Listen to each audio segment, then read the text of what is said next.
সবাই আসবে বাবা। আমি ভিডিওতেই বলে দিচ্ছি যে আরিয়া সবাই আসবে।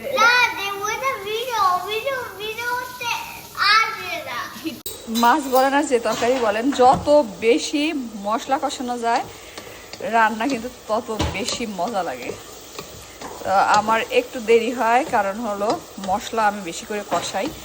কালারটা কি আসছে জানি না রান্না কেমন হবে, বাট কালারটা কিন্তু সুন্দরই আসতেছে।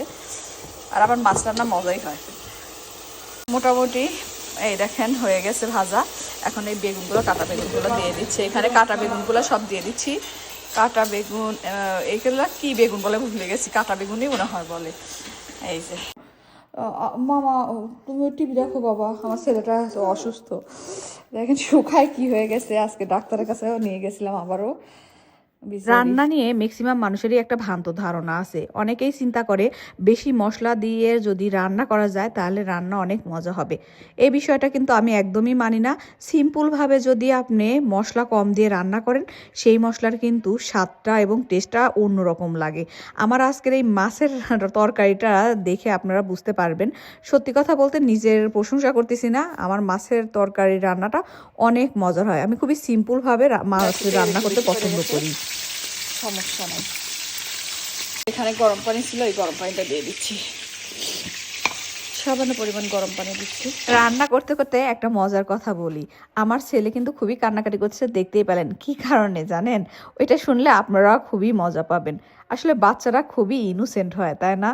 আমি যেদিন রান্না করি ভালো মন্দ, সেই দিনই আমার ছেলে খুবই কান্নাকাটি করে এবং বলে যে মা সবাইকে দাওয়াত দাও, সবাই আসুক আমাদের বাসায়, এসে আমাদের সাথে খাওয়া দাওয়া করুক। আজকে তো তুমি মাছ রান্না করতেছো এবং মাংস রান্না করতেছো, তাহলে কারা কারা আসবে আমাদের বাসায়? আমি বলছি বাবা কেউই আসবে না। যেমন বলছি কেউ আসবে না, তখন থেকে সে কান্নাকাটি করতেছে যে আপনাদের সবাইকে যেন আমি দাওয়াত করি, যে আসেন আপনারা সবাই এসে আমার বাসায় মাছ আর এই মাংস খেয়ে যান। এখন কথা হচ্ছে সে অসুস্থ। আমার বন্ধু বান্ধবদেরকে বললে অবশ্যই তারা আসবে, কিন্তু এই অসুস্থ অবস্থায় আমি কাউকে আসলে ডাকতেও চাচ্ছি না। কিন্তু বেচারির নাসরবান্দা দেখেন কিভাবে কান্নাকাটি করতেছে। আচ্ছা শোনেন, আপনাদের সবাই মেসেজ দিচ্ছি। আমার ছেলে রান্না করতেছে আজকে, ছেলের মা মাছ রান্না করছে, মাংস আছে, সবজি আছে। আমার ছেলে একা খাবে না, সবাইকে সঙ্গে নিয়ে খাবে। সবাই আমার বাসায় চলে আসেন, কারণ আমার ছেলে একা খাইতে পছন্দ করে না। সে কান্না করতেছে যে তুমি ভিডিও করতেছো, কেউ আসবে না, তুমি সবাইকে দাওয়াত দাও।